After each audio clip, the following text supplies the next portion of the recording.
Our programs offer many languages. Please visit suprememastertv.com/schedule. Nos programmes offrent plusieurs langues. Veuillez visiter suprememastertv.com/schedule. Nuestros programas ofrecen varios idiomas. Visiten suprememastertv.com/schedule. Rancangan kami menawarkan banyak bahasa. Sila kunjungi suprememastertv.com/schedule. Because during fasting, the body neuroadapts to it's like rebooting the hard drive in a computer that's corrupted. It reboots and recalibrates itself, and now all of a sudden, good foods start to taste good again. Continue watching to find out more.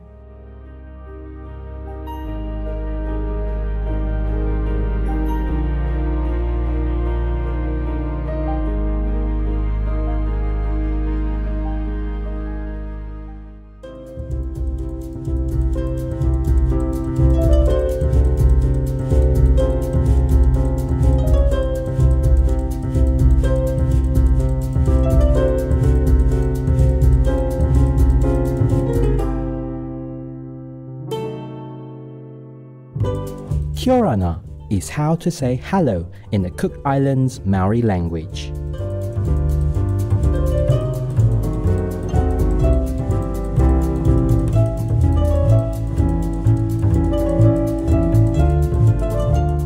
Radiant viewers, I'm Taina.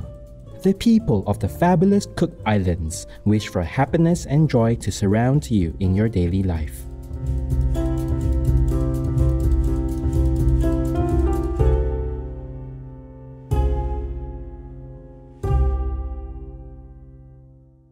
Welcome to today's program, Fasting Ourselves Out of the Pleasure Trap, Dr. Alan Goldhamer, Vegan, Part 1 of 3. Do you find yourself indulging in cakes, chocolates, cookies, or simply craving sweets, regardless of mood or hunger?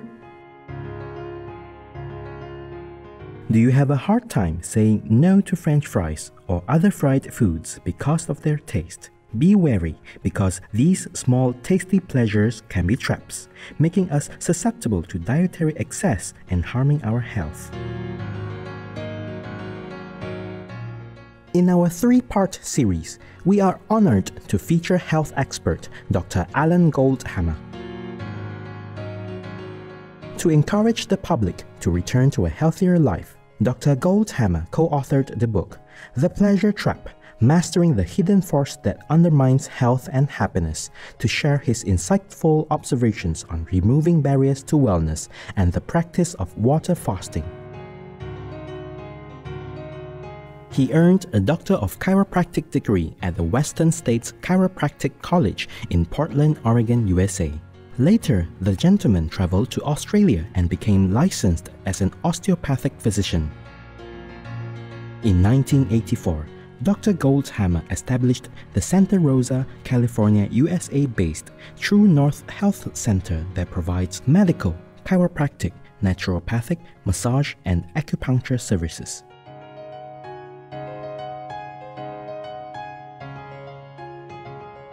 The center is now the largest facility in the world that specializes in medically supervised water-only fasting.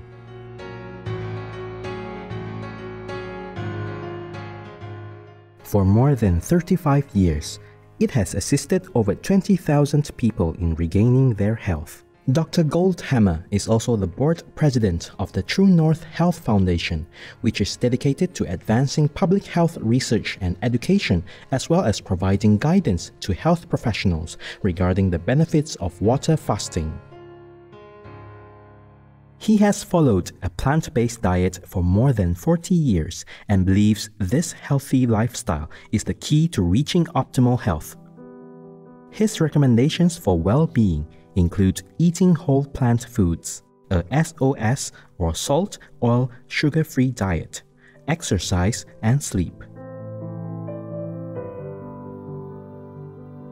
As most people today are drawn to processed foods, Dr. Goldhamer considers them a pleasure trap, leading to overconsumption, and that this eating habit can lead to conditions such as high blood pressure, diabetes, and autoimmune disorders. For many, food choices are mostly based on taste rather than nutritional value. Dr. Goldhamer provides his opinion on why people are attracted to flavorsome food that is unwholesome. This is one of the most difficult things you can ever ask a person to do. Adapt a health-promoting diet in a world designed to make them fat, sick, and miserable is very difficult because they're caught in the pleasure trap. And that's why we wrote the book, The Pleasure Trap, to explain that this is the hidden force that undermines health and happiness. This is the reason people are fat, sick, and miserable. These are the causes of the heart disease, cancer, and stroke that are the leading causes of death and debility. And because people are addicts, it's very difficult for them at first to see it. It's just like telling an alcoholic, oh, you know how your life sucks? It's because you're drunk.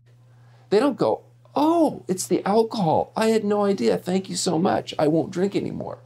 They tell you to mind your own business because they're an addict and they don't want to hear the truth. And the fact is, people addicted to the artificial stimulation of salt, oil, and sugar in their diets are not like thrilled to find out that they have to make major diet and lifestyle changes if they want to achieve health.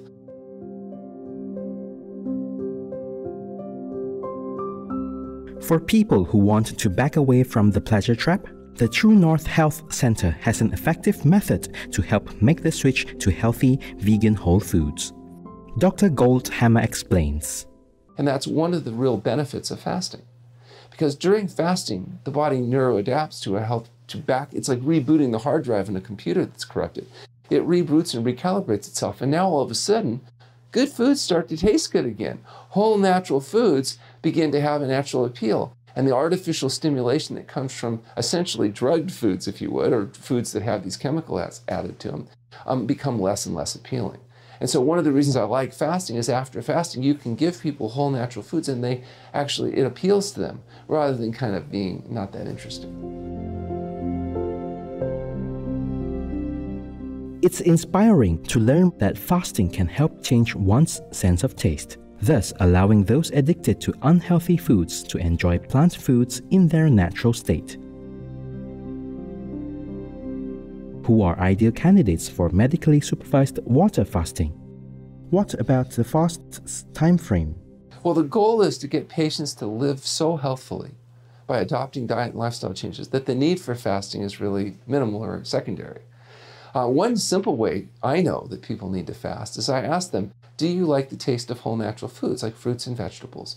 And if they say, no, I don't like those foods, then I know they need to fast. How long do they need to fast? Until fruits and vegetables taste good to them again. That's a real simple measure. Now, not everybody can fast. Obviously, there are people that have conditions and circumstances where fasting would be contraindicated. So in order to determine that, we go through a medical history, a physical exam, baseline laboratory evaluations with a doctor that's actually experienced and trained in the use of fasting. And we're able to estimate, usually pretty accurately, what period of time might be appropriate for people to achieve their goal.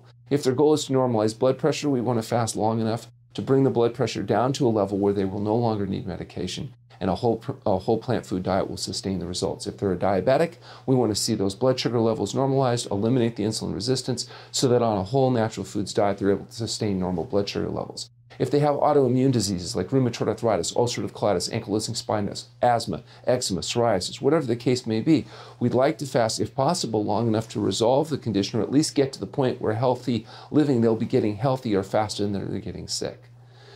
Sometimes you can't do it in one fast. Sometimes it will take several fasts to achieve the goal just because people don't always have the reserves or the capacity in order to be able to fast long enough to see the process through. And in our clinic, we tend to limit fasting to 40 days on water only. We don't typically go longer than that. The results of fasting differ depending on one's underlying health issues. Dr. Goldhamer elaborates who stands to gain the most based on his observations. The most obvious people that benefit from fasting are people that have conditions that are caused by dietary excess. So obesity, cardiovascular disease, type 2 diabetes, autoimmune diseases, conditions like lymphoma. We know that these conditions are all caused or made worse by dietary excess. So it's not shocking to find out that if you get rid of the dietary excess, the body is able to undo the consequences that led to the condition. And that's exactly what we see. High blood pressure, for example, is largely a condition of cumulative dietary excess in most essential hypertension. And so as people lose their weight, they get rid of the excess salt, sugar, and oil in the diet, and they reverse the causes of the blood pressure normalizes. And we were able to demonstrate that 174 times in a row in a study that we published in JMPT. We did have a patient with follicular lymphoma stage 3 that was well documented and followed for 2 years.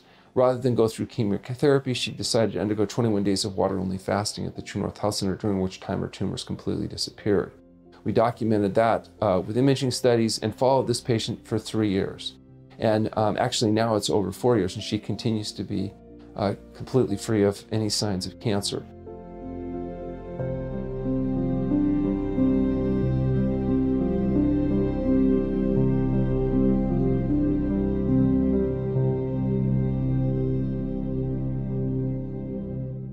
And so what we advocate is people eat a health-promoting, whole plant food, SOS-free diet.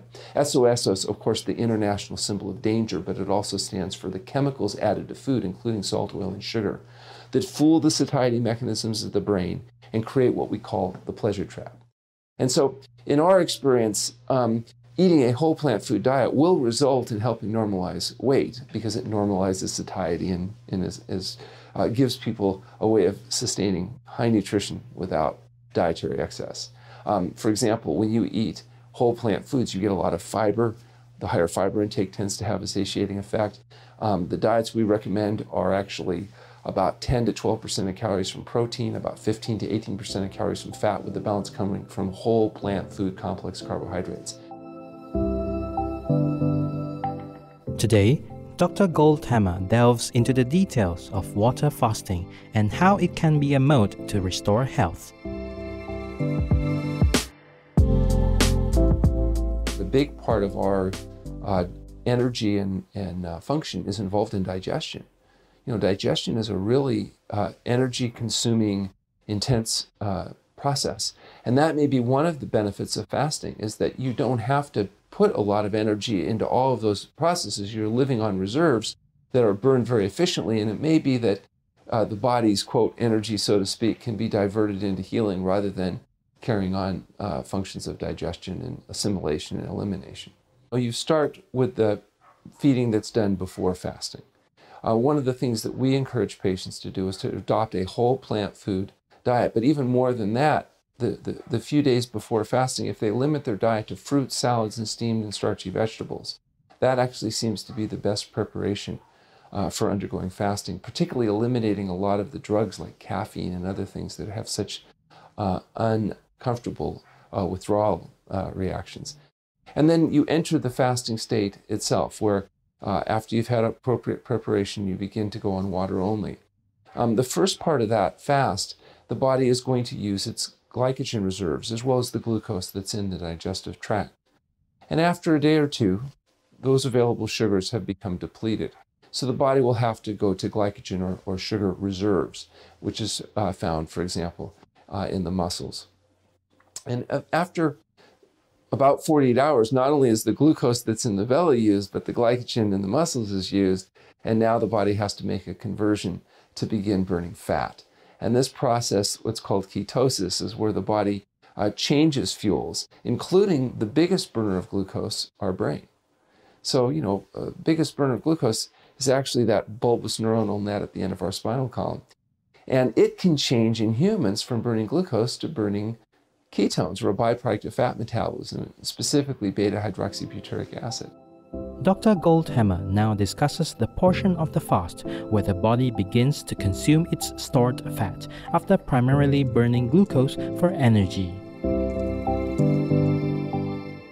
Once you get into that phase of fasting where you're living predominantly on fat, in fact, by the end of the second week of fasting, the brain is using predominantly fat as fuel. And so there's still a little bit of glucose that's used, and that's going to come from a process called gluconeogenesis, or the breakdown of protein.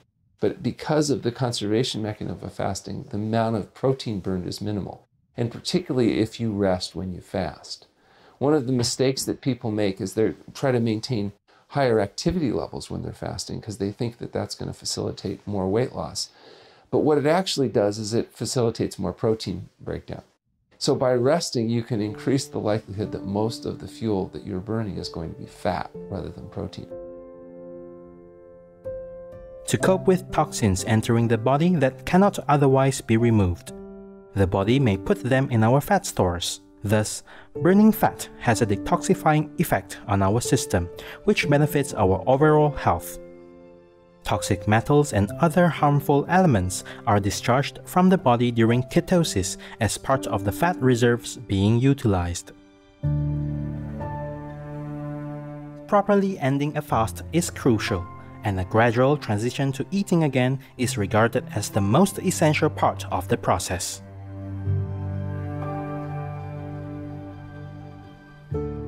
So too rapid a return to feeding after a long period of fasting can be a significant and serious event and can result in problems including things like refeeding syndrome or other conditions that can be very serious. So it's important that refeeding after fasting be done progressively.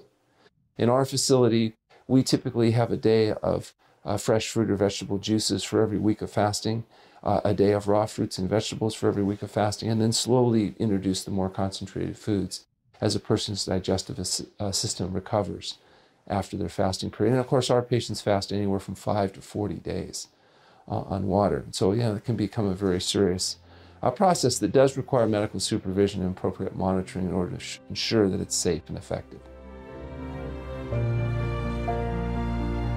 Fasting results in hormonal changes in the body, which encourage more moderate eating patterns. Dr. Goldhamer explains. But what I can tell you is that in fasting and also in modified fasting or fasting mimicking programs, one of the changes that happens is the satiety hormones tend to increase. And so it makes it more possible to rebalance people's hormonal issues. And therefore, after fasting, they find they can reach satiety with a whole plant food diet more readily than they had when they were on a conventional program with a lot of refined carbohydrates. For example, sugar does something. Refined sugars tend to drive the insulin levels up as the body uses this hormone to drive the sugar into the cells.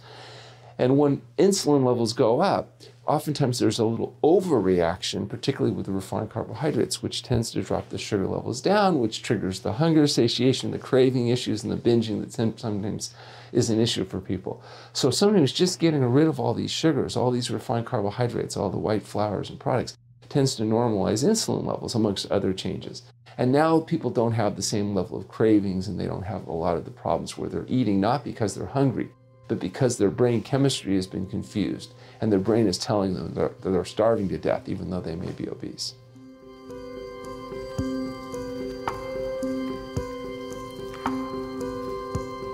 We recommend that people eat a whole plant food diet, fruit, salads, steamed vegetables. So that includes things like potatoes, rice, starchy vegetables, and excluding animal foods, so meat, fish, fowl, eggs, and dairy products, and excluding the chemicals added to food in the form of salt, oil, and sugar. And we don't use oil in its fractionated form. Of course, you do need things like fat, and it comes from your whole plant foods. So your fruits, vegetables, grains, legumes, nuts, and seeds all have a certain percentage of their calories coming from fat. And it turns out you get all the fat you need from eating the diet you're designed to eat, which is a whole plant food diet. You need sodium, but all the sodium you need comes from within the vegetable-rich diet that we're eating. Skipping 1 or 2 meals in a day is easily attainable.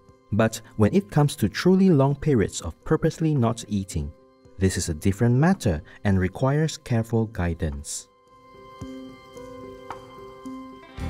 People may believe that extended fasting is an enormous challenge, but as Dr. Goldhamer explains, we all fast daily while asleep. He also recommends refraining from eating at least 3 hours before going to bed, as this is beneficial for our bodies.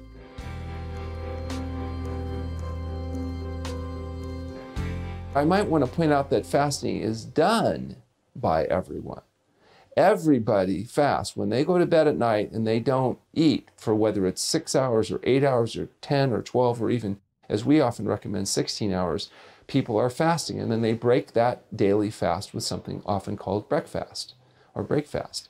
And so now the question is, what about with intermittent fasting? What if we narrow the feeding window, which is often recommended? So by not eating 3 hours before you go to bed, let's say you don't eat after, say, 6 o'clock, and you don't eat breakfast, say, before 9 a.m., well, now you've got a period of anywhere from 12 to 16 hours, depending on the specifics, where you're fasting. And some have suggested that even that brief period of intermittent fasting is enough to induce hormone changes and other changes over time, cumulatively, that may have health-promoting benefits. It's also possible by narrowing the feeding window to 8 or 10 or 12 hours a day that you may tend to eat less. And there's some suggestion that even for people that aren't eating an ideal diet, they may consume less calories if they are eating from one period to another rather than all day and all night long. Also, by not eating for 3 hours before you go to bed, you may find people sleep better, sleep more, have a higher ratio of non-REM deep sleep, and may get some additional benefits, just not from eating, right before you go to bed and having all that activity going on in your body. Everything we consume enters the gastrointestinal tract, and if we regularly eat animal products, some of our gut bacteria will not be beneficial for us.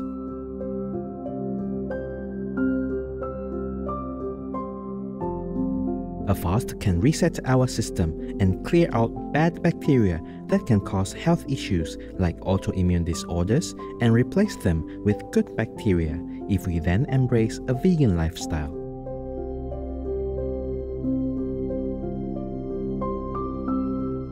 Fasting can create an environment where the body can get rid of pathogenic bacteria in the gut. In fact, we believe that fasting is like rebooting the hard drive in a computer, including when it comes to gut microbiome. You have 5 pounds of bacteria living in your intestinal tract right now, maybe 1,000 different strains. These are living creatures, living, eating, drinking, and defecating inside you right now. So you have 5 pounds of bacteria pooing inside your body as we speak. And what your body poos inside you will depend on what you feed them.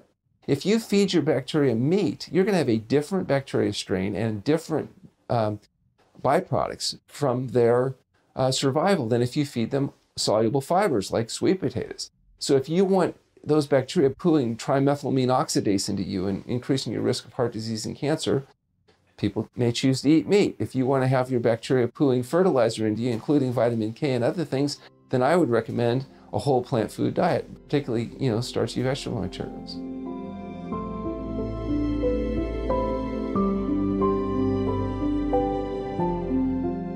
For people currently in the pleasure trap and craving unhealthy addictive substances, fasting is a positive step towards change by giving the body time to heal. Abstaining from food for a period also provides an opportunity for people to rest, adjust, and contemplate inwardly.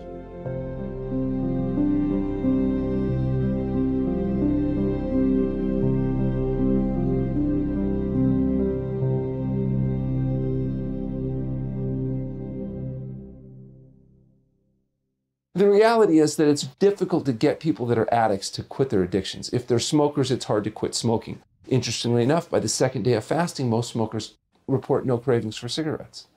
Now, some people say it's because they're so miserable fasting, they just don't think about the cigarettes, but it's really not true.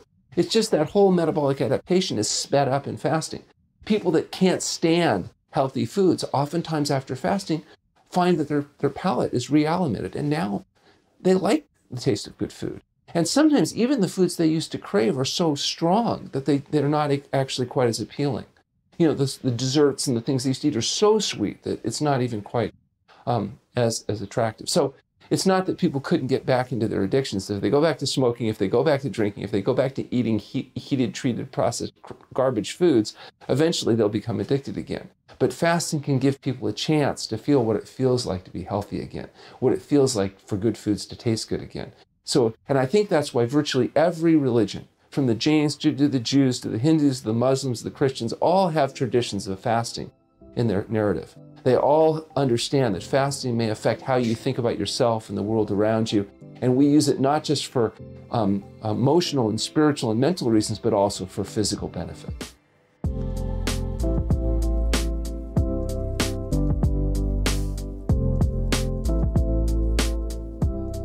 Expert guidance is highly recommended for long-term fasting, but there is also a simpler option that we all can practice daily to improve our health, as Dr. Goldhamer explains. Well, there is a really effective way, and that's healthful living. So people that adopt a whole plant food SOS-free diet, get regular exercise, and get appropriate amounts of sleep tend to find their overall balancing mechanisms being corrected. There is no exogenous pill, potion, or powder that's going to make up for your indiscretions. And, that's what everybody's always looking for. What can I do so that I can achieve healthy weight and health, but without actually having to escape the pleasure trap? What people need to do is learn how to escape the pleasure trap so they can live healthfully, and the body will do what it does best, and that's heal itself.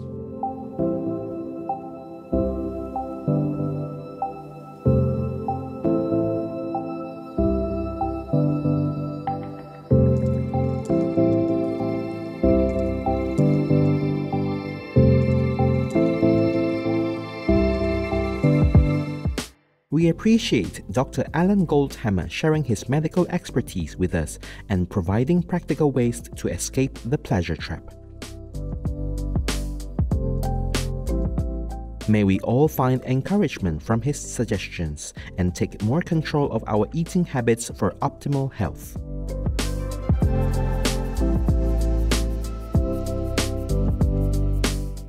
To learn more about the True North Health Center, please visit healthpromoting.com.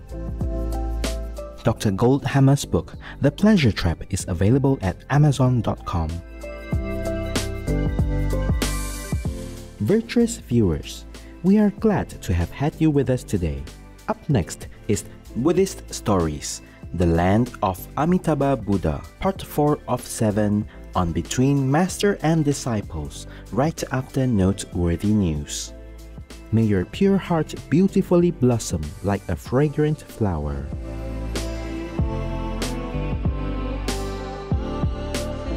Our programs offer many languages. Please visit suprememastertv.com/schedule and suprememastertv.com/HL. Nos programmes offrent plusieurs langues. Veuillez visiter suprememastertv.com/schedule et suprememastertv.com/HL. Nuestros programas ofrecen varios idiomas. Visiten suprememastertv.com/schedule y suprememastertv.com/HL. รายการของเรามีให้หลายภาษาโปรดดู suprememastertv.com/schedule และ suprememastertv.com/HL